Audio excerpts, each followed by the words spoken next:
Tere tulemast Musta kassi taro lugemisse Kaalud. Siit tuleb lugemine teile nädalaks 6. kuni 12. juuli. Ma olen teile siia valmis pannud 7 kaarti ja vaatame, mis neil kaartidel teile siis selleks nädalaks öelda on. Esimese kaardina on teile välja tulnud keisrinna. Keisrinna kaart räägib tohutust empaatiast ja armastusest. Minu jaoks on see kaart tingimusteta armastus. See on nagu inimene, kes teeb teie heaks absoluutselt kõike, mitte midagi vastu tahtmata. Keisrinna armastab kõike ja kõiki. Ta armastab inimesi, loodust, loomi, linde loomulikult ka. Tema aitab inimesi, ta kuulab kõik ära ja aitab, kui ta saab. Ta aitab vanakesed üle tee, aitab poekotte tassida, talvel lükkab lund, kui keegi seda teha enam ei saa, ei suuda võib-olla oma tervise pärast.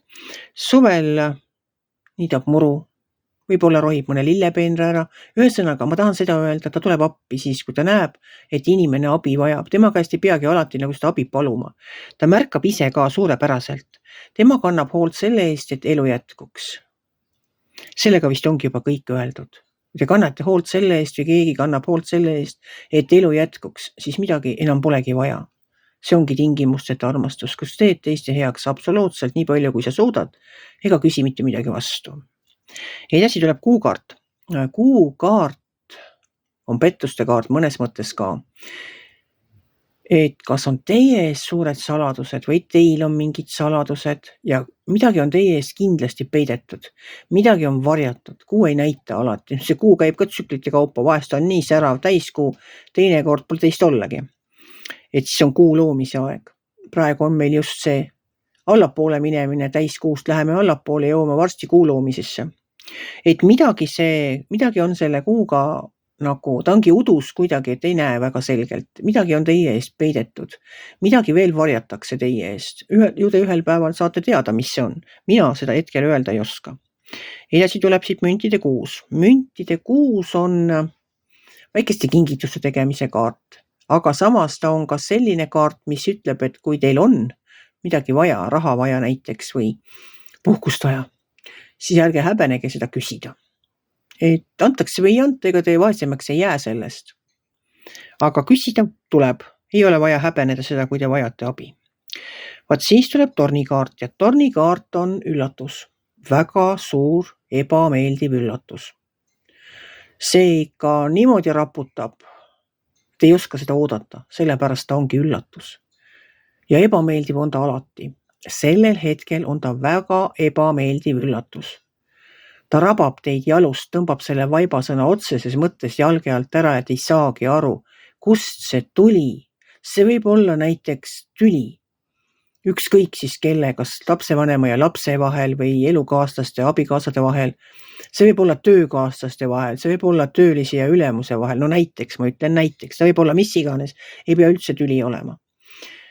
Aga ta tuleb niimoodi, et hommikul on kõik väga kena, ütleme päike paistab, kõik on tore ja siis järsku nii kui välk selgest taevast virutab sinna ja tühjast asjast võib tekkida selline tüli. Aga õnneks on sellel tülil selline õhku puhastav iseloom. Karjutakse seal ära üksteise peale, öeldakse näkku, mida teisest arvatakse või olukorrast arvatakse või millest iganes arvatakse. Ühesõnaga, härra Mauseri maja on sõnnikukast. Ja siis, no võib-olla sellel päeval see küll ei juhtu, aga see on teisel, kolmandal päeval nagu rahuneb kõik maha. Ja nagu see sõprus või läbisaamine läheb edasi, nagu poleks midagi olnud. Et sellest enam ei räägita, aga ta on õhu puhtaks löönud. See võib olla mis iganes, no minul juhtus näiteks koeraga õnnetus, no tõsiselt, sellest on ka video siin all kusagil, te peate väga palju scrollima. Aga oli selline juhus, kus käisime jalutamas, tulime tagasi ja tagasi teel ta kuidagi oskas ennast niimoodi vigastada, et meil oligi seal operatsioon ja hullupööra valu, pisaraid mõlemapoolseid, nii koera kui minu omasid. Suur hunnik raha, õnneks on kindlustus. No ja siis muidugi, nüüd on see kõik möödas, mida ta õpetas, ma siiani ei tea, aga tavaliselt nagu kuidagi see ikkagi tuleb inimesele pähe, et miks see juhtus, mis see on. Kas räägitakse midagi selgeks, mida pole varem teemakski võetud või ühesõnaga, peaks nagu paremaks minema. Halvemaks küll ei ole läinud, ütleme niimoodi. Et koer on kenasti terve ja jookseb sama rõõmsalt kui enne jooksis. Nii palju tornikaardist ja kui see torni langemise tolm siis lõpuks vaibub, vot siis te näetegi selgemini, paremini ja peaks eluga nagu paremaks minema. Aga siin on veel vaidlemist, sellepärast, et sauade 5 tähendab minu jaoks konkurentsi, tähendab vaidlust. Mina näen seda niimoodi, et inimesed on ümber laua, arutavad midagi, kas kellegi personaalset küsimust või mingit projekti, igalühel on oma arvamus ja seda ta valjuhäälselt ka välja ütleb. Ja siis, ma ei tea, lõpuks peaks ju tulema tulemus mingisugune. Leitakse see kuldne kesktee, tehakse mingisugune otsus, kas minna edasi nii või naa. Et ta ongi selline vaidlemise koht. Siis tuleb teil siin sauades 7. Vot sauade 7 on minu jaoks varaste kaart.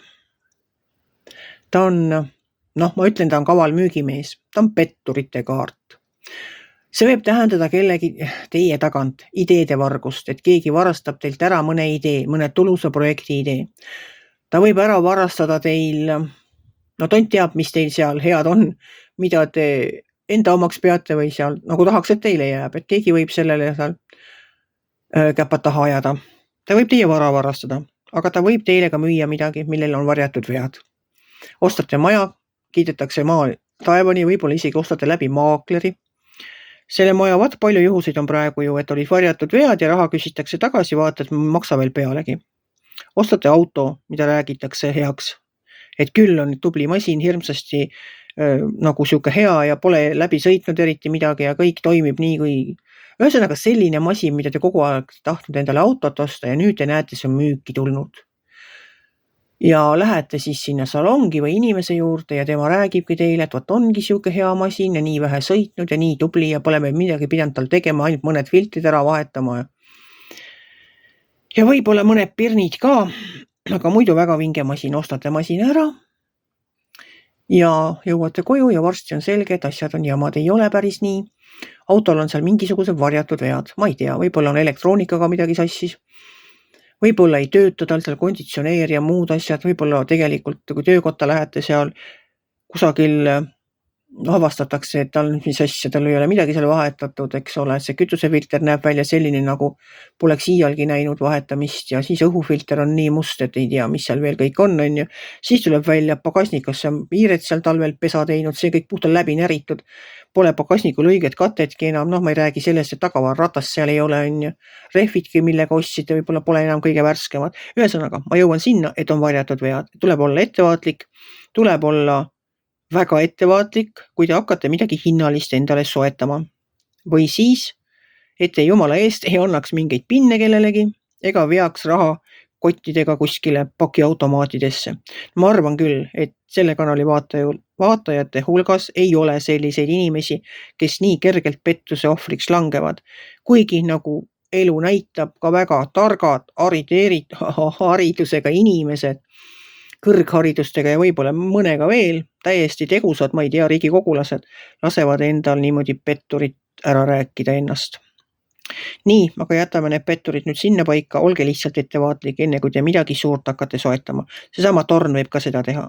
Tähendada, et te kaotate mingisuguse enda jaoks väga olulise asja. On see raha või on see mõni ese või? Mis meie jaoks oluline on, see on väga individuaalne. Et seda ei tea niikuinii, mina siin kindlasti ei tea, mis on teie jaoks oluline, mida teilt võidakse ära varastada või missuguse pettuse ohvriks te võite langeda. Mina soovin seda, et te ei langeks mitte ühegi pettuse ohvriks. Oskaksite teha õiged valikud. Ja viimase kaardina on meil välja tulnud siit müntide 8 ja see räägib pühendunud töö tegemisest. Räägib sellest, et teie olete oma ala professionaal ja teete seda tööd südamega, teile meeldib see, mida te teete. Te teete seda nii, et te tõesti nagu ei väsikski seda tööd, see pakub teile suurt rõõmu. Teete viljunult, võite teisigi õpetada ja pakub teile suurt rõõmu ja küllap te saate ühel päeval selle eest ka suure tunnustuse. Vot selline nädal ongi siin pettuse ohvriks langemise oht torn. Torn on siin kõige sellisem raskem kaart, ma ütlen nii, aga samas on siin ikkagi teil tulnud välja keisrinna, nii et ma arvan, et tema leevendab seal palju asju ära. Mis ma oskan teile soovida, olge siis tähelepanelikud, enne kui te midagi hinnalist lähete soetama ja hoidke ka oma varal palun silm peal. Kui teile minu lugemine meeldis, ärge olge kitsi. Pange ikka like pöial üles, võite ka kommenteerida ja kohtume järgmisel nädalal.